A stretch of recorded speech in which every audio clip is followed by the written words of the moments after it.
This is me, Dr. Jaffar Sadiq. I have done my undergraduation and post-graduation from Navodaya Educational Trust, Raichur, Karnataka. And I have done my PhD from Jawaharlal Nehru Technological University, Anantapur. Since after completion of my PhD, I thought of enlightening the students with the knowledge of pharmacy. So I have taken up the job of teacher, being a teacher in the field of pharmaceutical sciences. So in the year 2008, a new revolution was brought into India in a form of a pharm.D. The pharmaceutical sciences, the PCI, Pharmacy Council of India, has started a new educational program that is by the name Doctor of Pharmacy in whole of the India. And in first year itself, only 3 colleges throughout India were given permission, and followed by 50 colleges by the year 2014. So the yearly output of the colleges of pharmacy in India, as far as the pharm.D students are concerned, crosses over somewhere around 150 candidates to 300 candidates per year. Now, since 2008, when I started working as assistant professor, 2008 to 2014, it was a brilliant era of my life, and I had excellent teaching experience.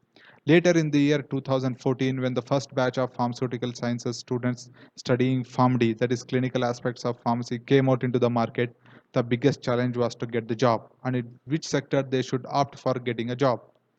See, pharm.D is a science, and in this present video, I'll be talking you about the job options of pharm.D student in clinical aspects. Now, as soon as a pharm.D student completes his graduation, that is pharm.D, he will be more motivated to do jobs clinically. There are various types of clinical options a pharm.D student gets in his life. If you want my personal advice, the best job for a pharm.D student is becoming a teaching profession or getting into teaching, that is being either lecturer or assistant professor in the field of pharmaceutical sciences, especially with the clinical aspects for the students of pharm.D. And now furthermore, they can go on becoming preceptors, mentors, as well as lecturers in the field of pharmacy. Why? The question rises why? Why after studying pharm.D you should opt for becoming a lecturer or assistant professor, a preceptor or mentor? The thing is, see, since the 2008 till the 2014, the first batch of pharm.D students which came into India, they were mostly trained by a non-clinical faculty like us. We have never been trained clinically. We taught the students clinically after learning the clinical aspects by ourselves. Later in the year, when the first batch of pharm.D came into the market, they are better clinical, they have better knowledge of clinical applications when compared to others. So it is my humble advice to take up the job of assistant pharmacists, assistant professors for all those pharmacists who have studied pharm.D, so that they can carve the future of the next budding pharmacist in the field of pharm.D in India. The next one is, the next best option for a pharm.D student to work as is a pharmacovigilance specialist. What is a pharmacovigilance? Pharmacovigilance is a part of post-marketing surveillance, which is also a part of fourth phase clinical trial, which is basically belongs to clinical research.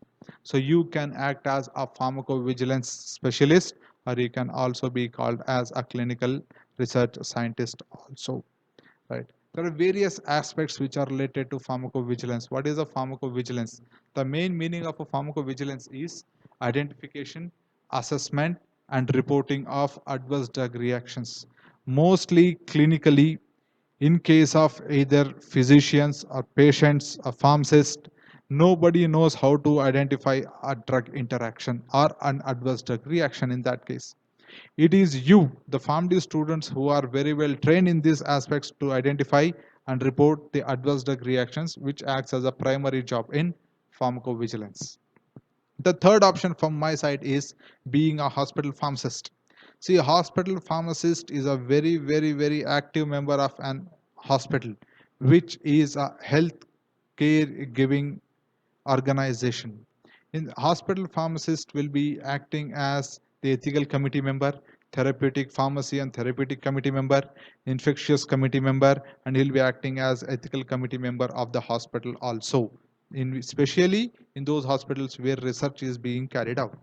And now, if you think about being a hospital pharmacist, from my side, it will be the best option, because The hospital pharmacy services can only be provided by a hospital pharmacist are better and well accomplished when compared to others.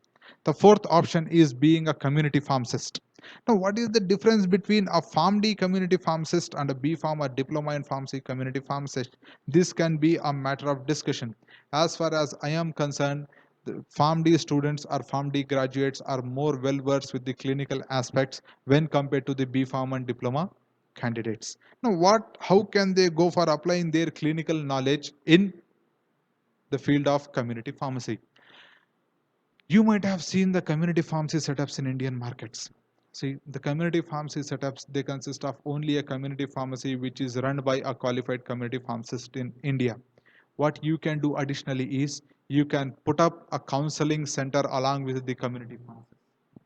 You can go for developing a community pharmacy along with the counseling center, where you can go for giving counseling to various people who are suffering with chronic ailments like diabetes mellitus, hypertension, or in that case any diseases related to the bone system, that is skeletal-muscular system, that is arthritis, arthralgia, etc.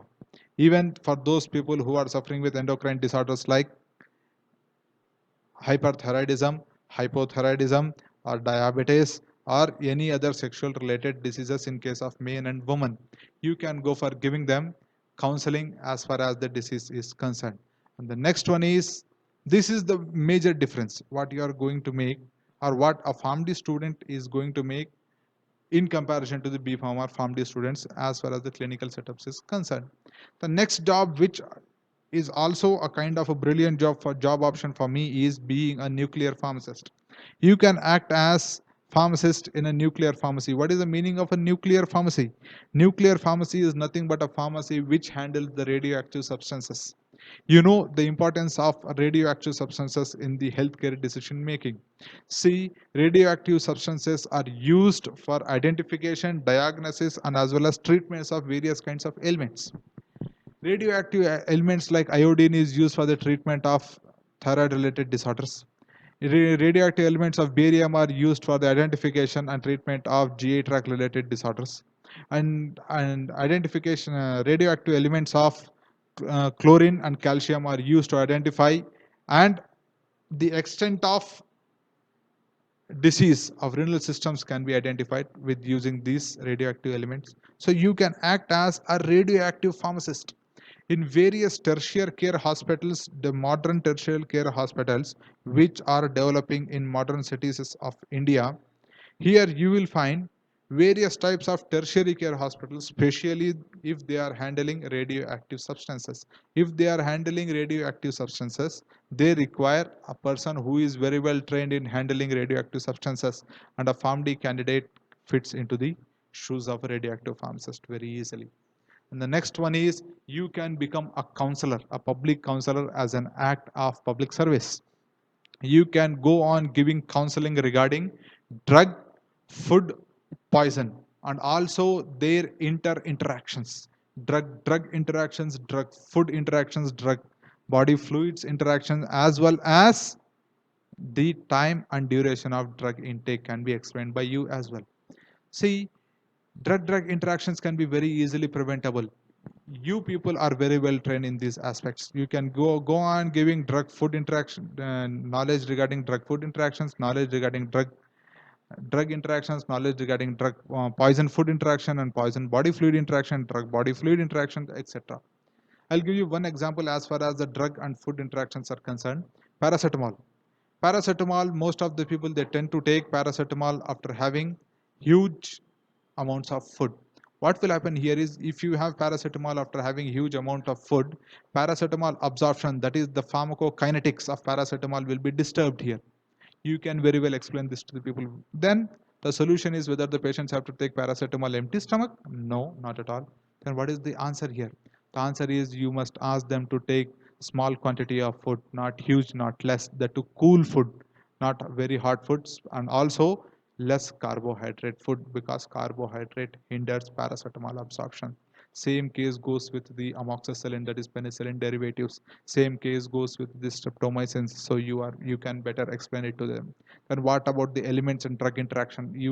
Every pharmacy student have to study this calcium and tetracycline interaction, which makes tetracycline incompatible, which decreases the kinetic aspects of tetracyclines. So it should be explained. Likewise, all these aspects, all these challenges can be justified by a clinical pharmacist who has studied pharm.D rather than a B.Pharm or diploma in candidates.